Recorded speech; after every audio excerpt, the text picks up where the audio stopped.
الحمد لله نحمده ونستعينه ونستغفره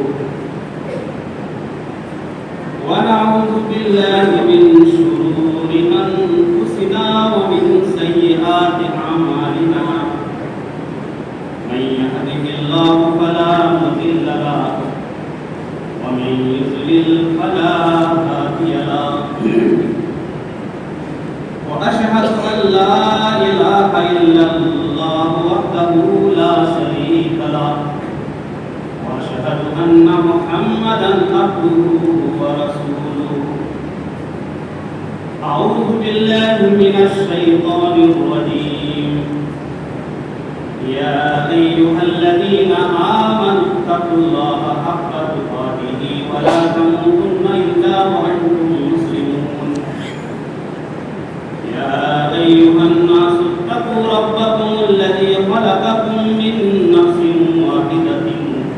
وخلق منها زوجها وبث منهما رجالا كثيرا ونساء واتقوا الله الذي تساءلون به والأرحام إن الله كان عليكم رقيبا يا أيها الذين آمنوا اتقوا الله وقولوا قولا سديدا يصلح لكم أعمالكم ويغفر لكم ذنوبكم ومن يطع الله ورسوله فقد فاز فوزا عظيما أما بعد فإن خير الحديث كتاب الله وخير الهدي هدي محمد صلى الله عليه وسلم شر الأمور محدثاتها وكل محدثة بدعة وكل بدعة ضلالة وكل ضلالة في النار فقد قال الله تبارك وتعالى في كلامه المجيد أعوذ بالله من الشيطان الرجيم الرجال قوامون على النساء بما فضل الله بعضهم على بعض وبما أنفقوا من أموالهم الصالحات قانتات حافظات للغيب بما حفظ الله رب اشرح لي صدري ويسر لي أمري واحلل عقدة من لساني يفقهوا قولي رب زدني علما تمام قسم کی حمد و ثنا کبریائی بڑائی و برتری اس پاک رب العزت کے لیے لائق اور سوا ہے جس نے ہمیں اور آپ کو اشرف المخلوقات بنا کر کے پیدا فرمایا، بہترین مخلوق بنایا، افضل مخلوق بنایا۔ اس پاک رب العزت کی جتنی ہی تعریفیں کی جائیں کم ہے۔ وہ اکیلا ہے، وہ تنہا ہے، وہ وحدہ لا شریک لہ ہے، نہ اس کا کوئی مشیر ہے، نہ ساجی ہے، نہ ساتھی ہے، نہ اس کا کوئی ہمسر ہے اور نہ کوئی کفو ہے۔ وہ اکیلا ہے، تمام چیزوں کے اختیارات اسی کے ہاتھ میں ہیں۔ وہ اپنی حکمت و مرضی کے مطابق پوری دنیا کا نظام چلا رہا ہے۔ فعال لما یرید بھی ہے، ان اللہ علی کل شیء قدیر بھی ہے، وہ علیم بذات الصدور بھی ہے۔ اس پاک رب العزت کا بہت ہی بڑا احسان و کرم ہے ہم لوگوں پر کہ ہماری بھلائی کے لیے، رشد و ہدایت کے لیے، ہماری رہنمائی کے لیے، ضلالت و گمراہی سے بچانے کے لیے، سیدھا راستہ دکھانے کے لیے، ہر قسم کی برائی سے بچانے کے لیے، جہنم کا جو راستہ ہے اس سے دور رکھنے کے لیے بے شمار نبیوں کو، پیغمبروں کو، رسولوں کو اس دنیا کے اندر مبعوث فرمایا۔ ہزارہ ہزار درود و سلام نازل ہو اس ہستی اقدس مقدسہ مطہرہ مبارکہ پر جن کا نام نام گرامی